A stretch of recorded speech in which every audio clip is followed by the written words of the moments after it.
Bonjour à tous et bon début d'année. Ici Alexandre de Crypto Université. Aujourd'hui, je vous présente une vidéo exclusivement sur l'analyse on-chain. Nous allons voir ce qui se passe sur la blockchain au niveau des transactions sur les plateformes d'échange. Nous allons voir le comportement des compagnies minières et nous allons terminer par le marché des dérivés. Avec ces données, il sera possible de voir des tendances qu'il ne serait pas possible de voir si nous faisons seulement une analyse technique. Donc, si vous aimez le contenu présenté, n'hésitez pas à vous abonner à ma chaîne et de laisser un commentaire car je les lis tous. Merci de votre écoute et commençons sans plus tarder.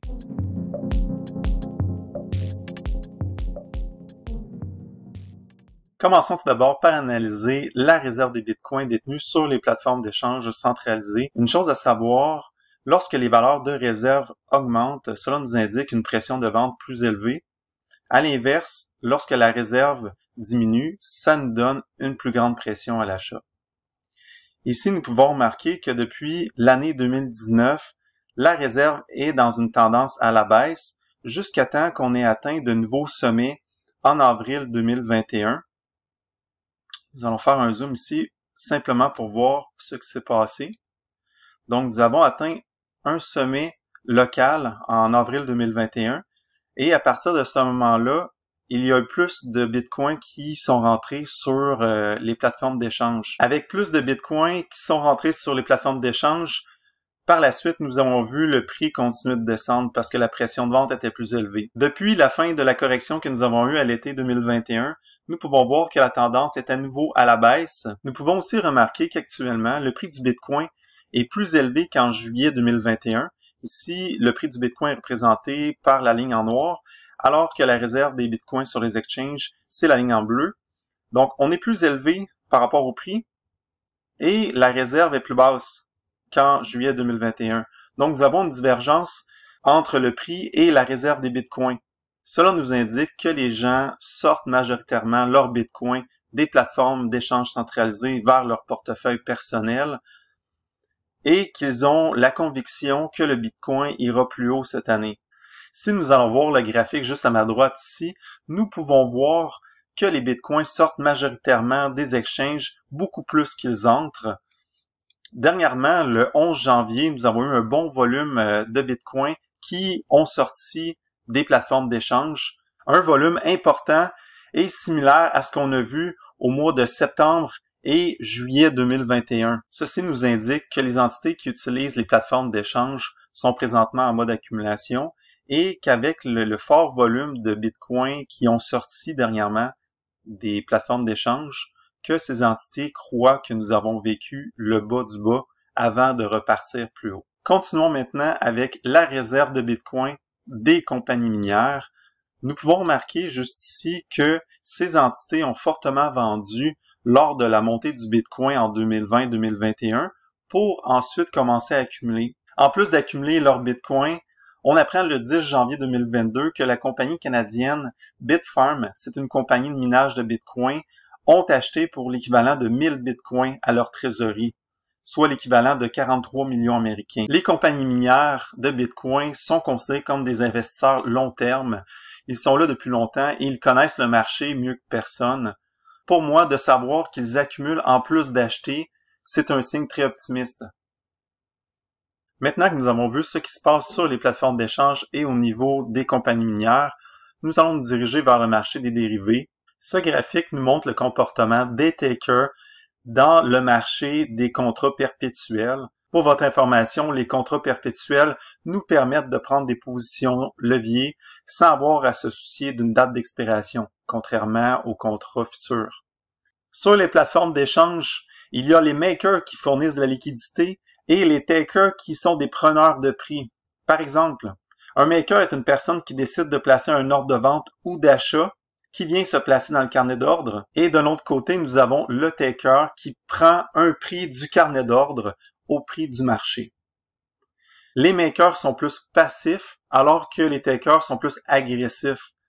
Et c'est eux qui décideront de la direction du marché.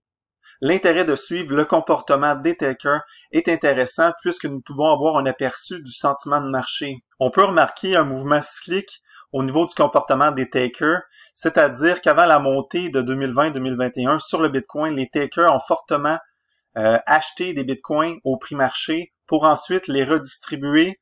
Ils en ont racheté pendant la fin de la correction pour redistribuer en novembre-décembre l'année passée. Et je pense que nous nous dirigeons dans une zone d'achat pour ensuite, encore une fois, les redistribuer dans un marché qui reprend de la force. Généralement, c'est le marché spot qui détermine la direction d'un marché, mais lorsque nous avons un marché de dérivés qui a beaucoup de positions longues ou courtes, ça peut avoir de l'influence sur le marché traditionnel. Nous pouvons voir ici que le niveau de levier est à son sommet historique, mais nous ne pouvons pas savoir s'il y a plus de positions short ou longues en ce moment. C'est pourquoi nous allons utiliser le taux de financement juste ici pour savoir le sentiment de marché. Avec la montée du Bitcoin en 2020-2021, on peut clairement voir que le taux de financement était positif et que les positions longues étaient en dominance par rapport aux positions courtes, que les open interest étaient dans une tendance haussière et même à un niveau historiquement haut. Cette information nous indiquait que le marché était à risque et qu'il était à risque de se retourner à la baisse.